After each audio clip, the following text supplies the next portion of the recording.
Alright, so in this video we're going to be having a look at the design, hardware, and software of the S3. Now, over the front you've got a nice and beautiful 4.8-inch Super AMOLED HD display, and in the bottom, down the bottom is your home button, which is actually a lot better compared to the S2. And with the S2 it's sort of like a little bit squeaky, and sometimes it can be a little bit loud, but here on the S3 it's actually more quiet, so really big improvements on that one. And then over here you've got two capacitive buttons as well. Now over the top is your LED notification light, you've got your call speaker, you've got your sensors as well as your front facing camera. Alright, down here, over here is your power button, and you've got like sort of that chrome finish or metallic, but it's actually plastic. Alright, and I'm going to be talking about that in a sec. So alright, down the bottom is your micro USB with microphone, and here is your volume rocker. Over the top you've got your headphone jack as well as your hole, so you can open the back, and you've got the microphone as well on top, so it's got a dual microphone. Alright, you've got your LED flash, got your camera, 8 megapixel camera, and the speaker grill, and you've got the Samsung logo as well. Now if we open the device, here you've got your micro SD slot as well as micro SIM card, and here is your battery with NFC. Alright, so let's put this back on again and talk about the design. Now the design of the S3 is really curvy, and it actually feels nice in your hand, so really happy about it, and it's really ergonomic compared to the S3. Now in terms of the design, I actually prefer the Samsung Galaxy S2 for some reason, and one thing I noticed about the S3 is the position of the home button, and for some reason I don't know why Samsung put it down there instead of, perhaps maybe they should have just increased the make it a little bit bigger like the home button, or probably perhaps just put it right up or maybe in the middle. So that's one thing I've noticed about it when I first look at the home button, but it's not really a big deal to me. I'm nothing really bad about it. I'm just maybe they should improve on that one next time on the Samsung Galaxy S4. Now this is actually the, so as you can see, this is the Garnet red. Now the Garnet red is actually really like it. Now it's not red as you see, it's more like a dark red with sort of like sparkly like glitters in the inside. So I don't know if you can actually, I don't know if you're gonna be able to see that, but if you actually can see this in a retail store, you can actually see that it's sort of like sparkly on at the front. So but yeah, I really like the design, I really like the color of it, and it said the red version is amazing. Alright, here is your plastic as well. It's sort of like a dark silver, or sort of like, it's sort of like a metallic gray as well. So, and here is the plastic back. Now let me show you and flex it. So it's plastic. I'm fine with it. You know, some people doesn't like it, but I don't care, because you know, one thing I like about it is when they drop it, it's not gonna break as easily compared to if it's glass or let's say metal. And if it's metal, it's definitely gonna dent the metal back. So, but yeah, this one, and one thing I didn't like about it is the fingerprints. So you gotta get a cover if you don't like fingerprints. So I've got the cover for this, and but the problem with the cover is it tends to make my S3 really chunky. So that's the problem about it. That's why sometimes I don't use the case. But apart from that, I really like what Samsung has done with the hyper glaze gimmick that they've done with this. So, but this is actually polycarbonate, so I believe it's the same one as the HTC One X. Now if you can see, there's a lot of fingerprints on the back. Can't really handle it. Like, can't stop having fingerprints on this, even on the screen. But apart from that, it's nice looking.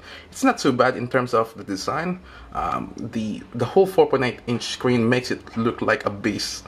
So that's the best way I can explain it. So that's the design part. Now, if you look at the hardware, this actually has a quad-core processor. So it's got a 1.4 Exynos 4412 processor. So I believe it's the same one as the Note 2. So really fast processor.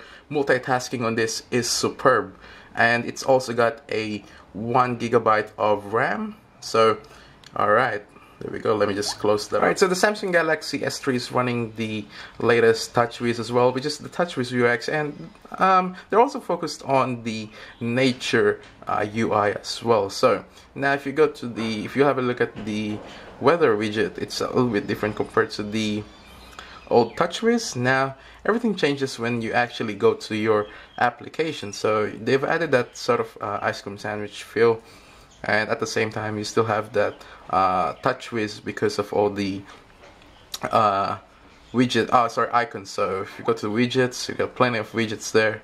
So if you want to have a quick access, for example, if you want to go to the fourth page, so simply just tap it and it will bring you to the fourth one. So that's that one.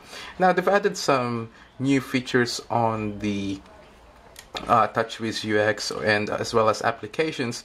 For example, the S Voice. Now, to be honest, this is actually the rip-off of the Siri, rip-off version of the Siri, because it's pretty much looks like the Siri, and Siri actually works much better compared to this, and it's a lot faster. Now this one takes a few seconds to actually recognize your voice, so but you know, it works really well. Alright, let me just test it. Weather in Sydney. So it takes a few seconds to actually read it. There we go. But it's really accurate. Here is the weather for Sydney, there we New go. South Wales. I don't really use it that much though, because unless I'm really bored, then you know, I've got no one to talk to. I'm just talk to the S Voice. But yeah, apart from that, yeah, I don't really use it that much. Now, if you go to the settings as well, or notification bar first, here you've got a new buttons as well. For example, the driving mode, Bluetooth, as well as your mobile data. You got your power saving. Over here you've got your carrier as well as your date.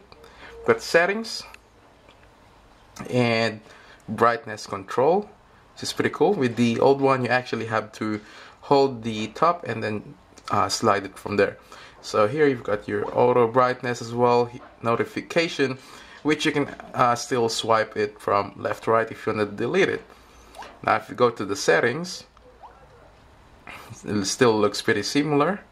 So if you go about the device, running 4.0.4, ice cream sandwich, there we go. Alright, let me go back. But you've got some new additions as well. For example, the LED indicator. So that's that one there. So if you want to turn on the LED while charging, so simply tick that one. Low battery, tick it as well. You missed an event, there we go.